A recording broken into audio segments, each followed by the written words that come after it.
ओम नमो भगवते रुद्राय मृत्युंजयाय रुद्राय नीलकंठाय शंभवे अमृतेशाय देवाय महादेवाय ते नमः। आइए इस श्रावण माह को मंगलमय करते हुए पुनः भोलेनाथ की दिव्य मंगलमय गाथाओं का आख्यान शिव महापुराण के माध्यम से करते हैं। आइए गौरी शंकर की दिव्य स्तुति करें, पश्चात आज रुद्रा संहिता में प्रवेश करेंगे। भज गौरीशं भज गौरीशं गौरीशं भज मंदमते भज गौरीशं भज गौरीशं गौरीशं भज मंदमते जलवदतुस्तर जलधिसुतर ध्येयं प्रीते शिव शरणम् अन्योन्पायं नहि नहि सत्यं ज्ञेयं शङ्कर शङ्कर नित्यं भज गौरीशं भज गौरीशं गौरीशं भज मन्दमते वारापत्यं चेतं वेत्यं देहं गेहं सर्वमनित्यं इति परिभावय सर्वमसारं सर्वविकृत्या स्वप्नविचारं भज गौरीशं भज गौरीशं गौरीशं भज मन्दमते मलवेचित्ते पुनरावृत्तिः पुनरपि जननी जठरोत्पत्ति पुनरप्यासाकुलितं जठरं नहि मुञ्चति ते कथयसि चितं पुनरप्यासाकुलितं जठरं किं नहि मुञ्चति कथयसि चितं भज गौरीशं भज गौरीशं गौरीशं भज मन्दमते मायाकल्पितमेन्द्रं जालं नहि तत्सत्यं चेष्टविकारं रजो सर्पभ्रमणारूपस्तद्वद्ब्रह्मणि जगदारूप भज गौरीशं भज गौरीशं गौरीशं भज मन्दमते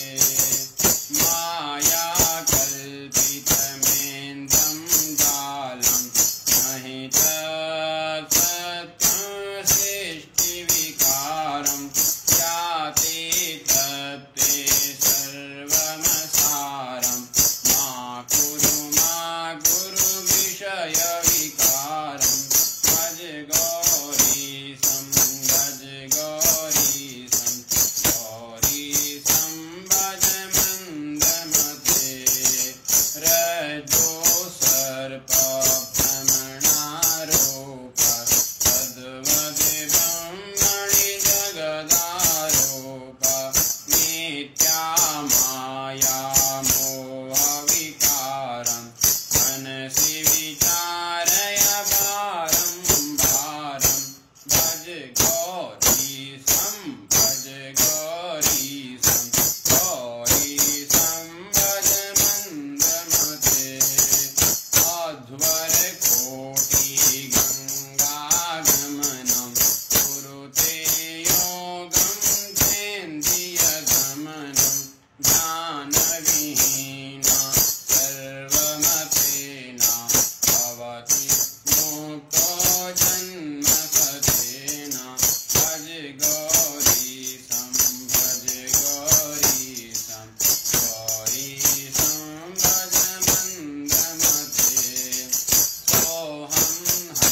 नीलकंठेश्वराय नमः। नीलकंठेश्वर महादेव की जय। गंगातरंगरमणीयजटाकलापं गौरी निरन्तरविभूषितवामभागं नारायण प्रियमनङ्गमदापहारं वाराणसीं पुरपतिं भज विश्वनाथं। वाराणसीं पुरपतिं भज विश्वनाथं। विश्वनाथ भगवान की जय। श्री मालेश्वर महादेव की जय। ओम नमो भगवते रुद्राय।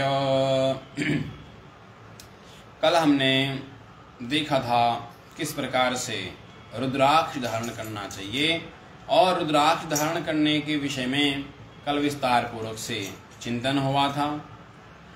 और रुद्राक्ष की महिमा का आख्यान के पश्चात शिव महापुराण की जो प्रथम संहिता है जिसका नाम है विंध्येश्वरी संहिता, विंध्येश्वरी संहिता संपूर्ण हुई और आज पुनः हम दूसरी संहिता की ओर जिसका नाम है रुद्र संहिता। अब इसमें भगवान रुद्र की दिव्य महिमाओं का आख्यान। अब इस रुद्र संहिता में जानते हैं, इस रुद्र संहिता का चिंतन करते हुए जानते हैं कि रुद्र संहिता में किस प्रकार से भगवान भोलेनाथ के दिव्य मंगलमय आख्यानों का तथा उनके भक्तों का आख्यान किस प्रकार से इस रुद्र संहिता में है। आइए एक दृष्टि रुद्र संहिता की ओर। सौनकादि ऋषियों ने श्री सूत जी महाराज से प्रश्न किया, अगुणो गुणतां याति कथम लोके महेश्वरः शिवतत्त्वं वयं सर्वे न जानीमो विचारतः। अगुणो गुणतां याति कथम लोके महेश्वरः। सौनकादियों ने प्रश्न किया, गुरुदेव हम आपसे जानना चाहते हैं कि भगवान भोलेनाथ निर्गुण भी हैं और सगुण भी हैं। अगुणो गुणताम, वो अगुण भी हैं और सगुण भी हैं। अगुण और सगुण कैसे हो जाते हैं? जब भगवान निर्गुण हैं तो अगुण कैसे हो जाते हैं? हमें आप विचार करके बतलाइए कि वह तत्व जानने की हमारी जिज्ञासा है। भगवान भोलेनाथ तो निराकार हैं, निराकार से वह साकार किस प्रकार से हो जाते हैं, सगुण किस प्रकार से हो जाते हैं, हम आपसे जानना चाहते हैं। क्योंकि सूत जी महाराज आप तो स्वयं भगवान वेदव्यास जी महाराज के परम शिष्य हैं। आपने भगवान वेदव्यास जी महाराज के मुखारविंद से अनेक पुराणों का अध्ययन किया है। आपने शिव तत्व के बारे में भगवान वेदव्यास जी महाराज से जाना है। इसलिए हे सूत जी महाराज हम आपसे जानना चाहते हैं कि शिव तत्व के बारे में, शिव तत्व निर्गुण निराकार और सगुण साकार किस प्रकार से हो जाते हैं, आप हमें यह बतलाइए। और हम आपसे यह भी जानना चाहते हैं कि किस प्रकार से भगवान भोलेनाथ की अपने भक्तों पर कृपा होती है। सूत जी महाराज आप हमें वह प्रसंग सुनाइए जिसके श्रवण मात्र से भक्तों की भगवान भोलेनाथ के प्रति श्रद्धा भक्ति अत्यधिक बढ़ जाती है। ऐसा दिव्य मंगलमय प्रसंग आप हमें सुनाइए। तब भगवान श्री व्यास जी महाराज के परम शिष्य श्री सूत जी महाराज कहते हैं, सदा शिव कथा प्रश्नः पुरुषास्त्रीन् पुनातिः वक्तारं प्रेक्षकं श्रोतु जानवी सलिलं यथा। भगवान श्री सूत जी महाराज कहते हैं, ऋषियों आप समय समय पर भगवान भोलेनाथ के मंगलमय आख्यानों को मुझसे सुनना चाहते हैं। आप भगवान भोलेनाथ के प्रति जो प्रश्न करते हैं ना, उस प्रश्नों से 3 व्यक्तियों का कल्याण होता है। यानी कि जो कथा आप मेरे द्वारा सुनते हो, उस कथा का श्रवण करने से, शिव कथा का श्रवण करने से, भगवान की कथाओं का श्रवण करने से 3 जीवों का कल्याण होता है। कि वक्तारम वृक्षकम श्रोत्र, यहाँ कहते हैं एक तो वक्ता का कल्याण होता है जो कथा सुना रहा, दूसरा, जो वक्ता से प्रश्न पूछता है, जो प्रश्न पूछता है उसका कल्याण होता है। और वक्ता और श्रोता के बीच के इस संवाद को जितने भी लोग सुनते हैं, जानवी सलिलम यथा, जितने लोग इसको सुनते हैं, जितने लोग इसको जानते हैं, उन सबका कल्याण होता है। वक्ता का कल्याण, श्रोता का कल्याण, और जितने भी लोग श्रवण करते हैं सबका कल्याण होता है। भागवत जी में भी आया है कि वक्तारम पृक्षकम श्रोत्रम, वक्ता, श्रोता और सुनने वाले सबका कल्याण होता है। इसलिए भगवान की कथाओं को नित्य प्रति श्रवण करना चाहिए। नित्य प्रति भगवान भोलेनाथ की कथाओं का श्रवण करते रहना चाहिए। सदा शिव कथा प्रश्न पुरुषा स्त्रीन् पुनाति, वक्तारं वृक्षकं श्रोत्र जानवी सलिलम यथा। तो प्रश्न करने से स्त्री किस किस का कल्याण होता है? वक्ता का, श्रोता का, और जितने भी लोग प्रश्न को सुनते हैं, जानवी सलिलम यथा, जितने भी लोग इसको जानते हैं उन सबका कल्याण होता है। सूत जी महाराज कहते हैं, भगवान भोलेनाथ की मंगलमय गाथाओं का मैं आपको श्रवण कराता हूँ। इससे पहले एक सुंदर सा चरित्र में आपको सुनाता हूँ। एकस्मिन् समये विप्र नारदो मुनिसत्तमः, ब्रह्मपुत्रो विनीतात्मा तपोर्थमन आदते। अब क्या हुआ? संत महात्माओं को तो हमारे धर्म शास्त्रों ने कहा है कि जितना हो उन्हें विचरण करते रहना, भ्रमण करते रहना चाहिए। और भ्रमण करते करते इसलिए कहा, बहता पानी और रमता जोगी, जोगी को हमेशा रमते रहना चाहिए। क्यों? इससे दो कारण होते हैं। एक तो वो जितने जगह जाएंगे उतनी जगह अपने सनातन संस्कृति का विस्तार करेंगे, अपने सनातन संस्कृति के लिए अनेकों लोगों को जागृत करेंगे, अपनी सनातन संस्कृति का विस्तार करेंगे। और दूसरा, भ्रमण करने से उनके मन में किसी भी प्रकार का काम, क्रोध, मोह, लोभ नहीं आएगा, काम विकार नहीं आएंगे। इसलिए कहा, बहता पानी रमता जोगी, जोगी को हमेशा विचरण करते रहना चाहिए और 3 दिन से अधिक किसी भी स्थान पर रुकना नहीं चाहिए। परंतु जब चातुर्मास, श्रावण मास इत्यादि आए और पुरुषोत्तम मास आए, तो इस समय पर किसी एकांत स्थान पे जाकर के तपस्या करनी चाहिए। तपस्या क्यों करनी चाहिए?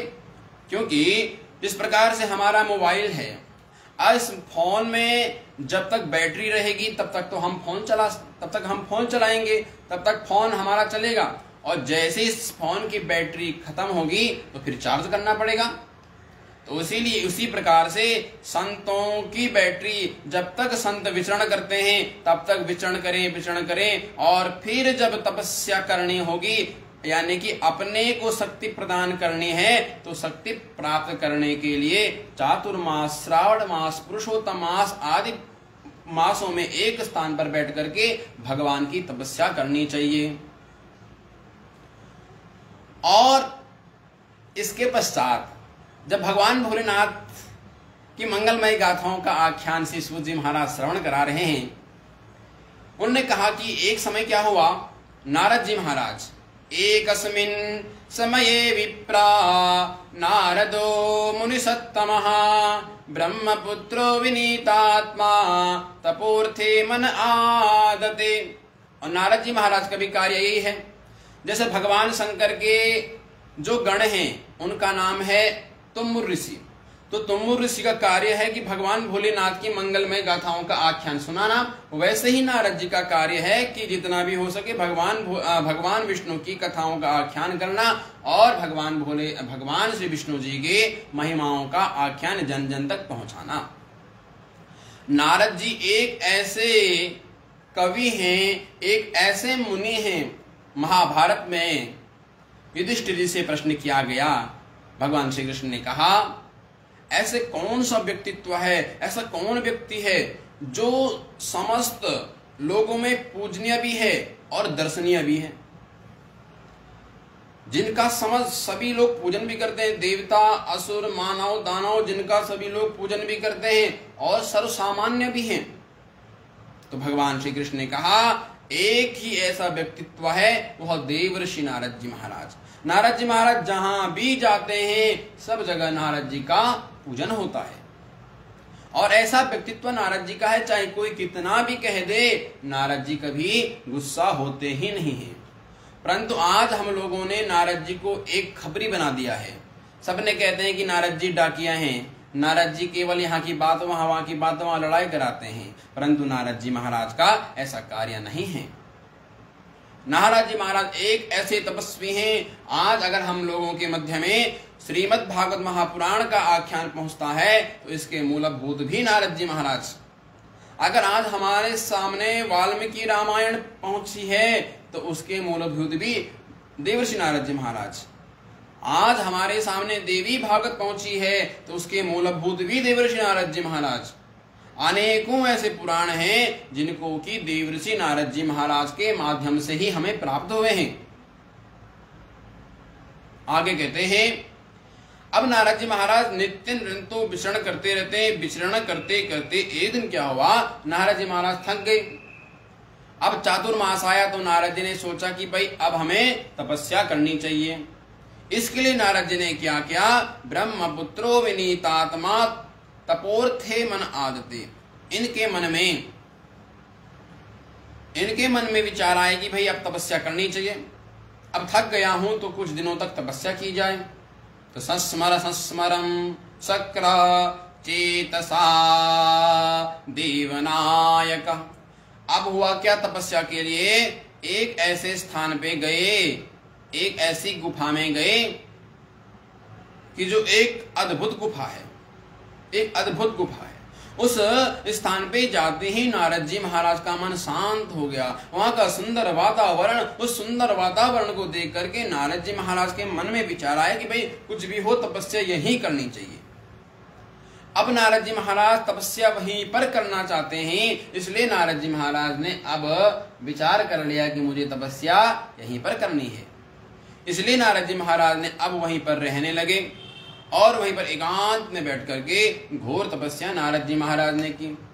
अब जब नारद जी महाराज तपस्या करने पर संलग्न हैं, खूब तपस्या नारद जी ने की। अब जब नारद जी तपस्या करते हैं तो कोई भी तपस्वी तपस्या करता है अथवा कोई राजा अश्वमेध यज्ञ करता है तो इंद्र को घबराहट होती है कि संस्मरम शक्रस्तेजसा देवनायक। देवताओं के नायक इंद्र घबराने लगे। इंद्र को अब घबराहट हुई कि भाई देवर्षि नारद जी महाराज इतनी भयंकर तपस्या कर रहे हैं, इतनी तपस्या में तल्लीन है, कहीं ये भगवान भोलेनाथ से वरदान में इंद्रासन ना मांग ले।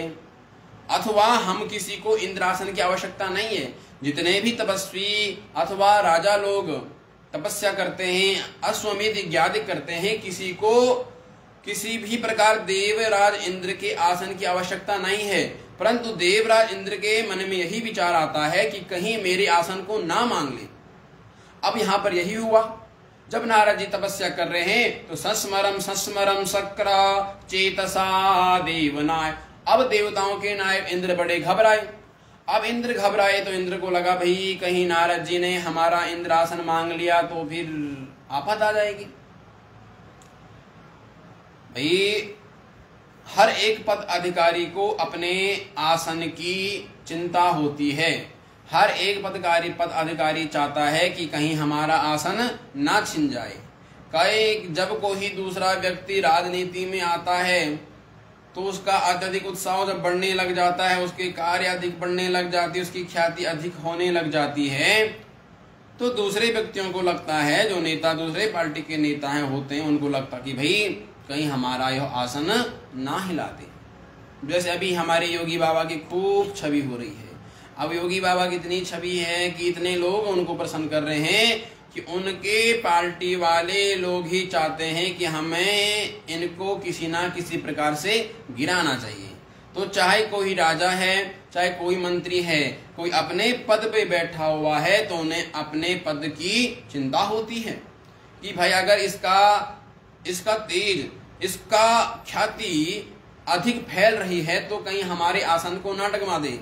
अगर अधिक राजनीति में आ गया, अधिक अच्छे काम करने लग गया तो ये जनता का प्यारा हो जाएगा, और जब जनता का अधिक प्यारा होगा तो फिर लोग हमें नफरत करेंगे। इसलिए हर किसी के मन में यही होता है कि अपने आसन को बचाना। अब इंद्र की भी यही बात है। इंद्र ने सोचा कि भाई कहीं हमारा आसन डगमगा ना जाए, इसलिए इंद्र ने अब एक काम किया। इंद्र ने तुरंत कामदेव का स्मरण किया। न बभूव मुनेश्चेतो विहतम मुनिसत्तमा भद्रो बभूव पदर्गर्भो महेशानुग्रहेण। अब हुआ क्या, देवराज इंद्र ने तुरंत कामदेव को बुलाया और कामदेव से कहा, मित्र, आज तक मेरे जितने भी कार्य हुए हैं सारे कार्य आज मेरे आपके ही द्वारा पूर्ण हुए। अगर मैं आज राजा बना हूं, आज मैं इंद्रासन में बैठा हूं, तो हे कामदेव वो आपके कारण है, क्योंकि आपने ही इस आसन को बचाया है। आपने अपने काम के द्वारा अनेकों तपस्याओं की तपस्या को भंग किया है, जिस कारण मुझे आज मेरा इंद्रासन मिला है। हे देवराज, हे कामदेव, आज मेरी आपसे एक प्रार्थना और है कि न बभूव मुनेश्चे तो विहातम मुनिषत्तमा भद्रो बभूव पदगर्भो महेशानुग्रहेण वा। हे कामदेव, मेरी आपसे एक प्रार्थना है कि ये जो मुनि है ना, देवर्षि नारद जी, ये खूब तपस्या कर रहे हैं। आप ये तपस्या कर रहे हैं तो आपको इनकी तपस्या भंग करनी है, क्योंकि इतनी घोर तपस्या में नारद जी महाराज तल्लीन हैं। भगवान भोलेनाथ की मने महेशानुग्रहेण वही, भगवान भोलेनाथ की कृपा से ये तपस्या में इतने तल्लीन हैं कि इन्हें कोई डगमगा नहीं सकता है। इसलिए कामदेव, मैं आपसे यही विनती करता हूं कि आप जाकर के देवर्षि नारद जी महाराज की तपस्या को भंग करिए। देवर्षि नारद जी महाराज की तपस्या भंग होगी तो मेरा इंद्रासन बचेगा, नहीं तो कहीं देवर्षि नारद जी महाराज ने तपस्या की और तपस्या करते करते गए तो महेशानुग्रहेण में भगवान भोलेनाथ के अनुग्रह से कहीं वो प्रसन्न हो गए तो कहीं मेरा सिंहासन ही नारद जी ना मांग ले। इसलिए आपसे विनती है कि आप जाकर के नारद जी की तपस्या को भंग करो। अब इस प्रकार से जब कामदेव से कहा गया, कामदेव ने कहा ठीक है मैं जाऊंगा। कामदेव गए। कामदेव ने अपनी पूरी फौज बुलाई। अब सब लोग को बुलाया, सब लोग को बुला करके कामदेव जी गए और कामदेव ने अब रंभा इत्यादि जितनी भी उनकी अप्सराएं सबको बुलाया और सबको बुला करके उस स्थान पर गए जहां देवर्षि नारद जी महाराज तपस्या में तल्लीन हैं। नारद जी महाराज तपस्या में तल्लीन हैं, खूब तप कर रहे हैं, परंतु कामदेव ने अपने एक से एक बाण छोड़े, परंतु नारद जी महाराज अपने स्थान से डगमगाए नहीं। सारी अप्सराएं नाच रही हैं, गा रही हैं, इतना नाची इतना गाए कि नारद जी महाराज के मन में कोई भी चंचलता नहीं आई। नारद जी महाराज आंख खोल रहे उनको देख रहे हैं, देख भी रहे हैं, फिर भी नारद जी महाराज के मन में कोई चंचलता नहीं, वहां से उठे नहीं। अब समय व्यतीत होता गया, इतने समय तक नाचे, इतना गाया, इतने काम मुग्ध करने वाले गाने उन्होंने गाए कि नारद जी महाराज के मन में कोई प्रभाव नहीं हुआ। नारद जी महाराज अपने सिंहासन पर बैठे तो बैठे ही बैठे हैं। जब अत्यधिक समय हो गया तो अब ये सब घबराए। अब कामदेव भी घबराया। कामदेव के साथ साथ में जो रंभा आदि अप्सराएं आई थी सबकी सब घबराई। भाई कहीं महाराज गुस्सा हो गए तो गुस्से में हमें कहीं श्रापित ना कर दे। अब सबके सब घबराए। नारद जी महाराज ने अपने नेत्र खोले तो सबने नारद जी महाराज को नमस्कार किया। नारद जी महाराज ने किसी को कुछ नहीं बोला और सब वहां से दुम हिलाते हुए कामदेव और सभी के सभी वहां से गए कहा? इंद्र के पास। अब भद्रो बभूव पदुर्वा महेशानुग्रहेण।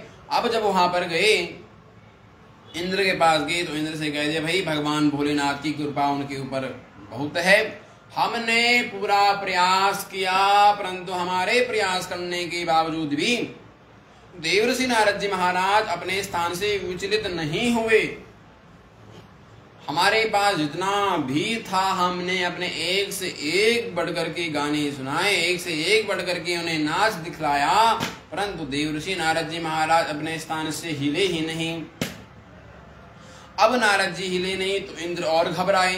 अब क्या होगा भाई, नारद जी महाराज जब हिल नहीं रहे हैं अपने स्थान से, उनकी तपस्या भंग नहीं कर पाए, अब क्या किया जाए। अब शौनकादित्य ने श्री सूत जी महाराज से प्रश्न किया, गुरुदेव हम आपसे यह जानना चाहते हैं कि नारद जी महाराज कौन से स्थान पर बैठे हुए थे कि जिस स्थान पे काम और उनकी पूरी फौज ने आकर के भी नारद जी महाराज की तपस्या को भंग नहीं कर पाए, ऐसा कौन सा स्थान था। भगवान श्री सूत जी महाराज कहते, ऋषियों मैं आपको वह रहस्य भी बतलाता हूं, ध्यान से सुनो। अत्रैव शंभुनाकारे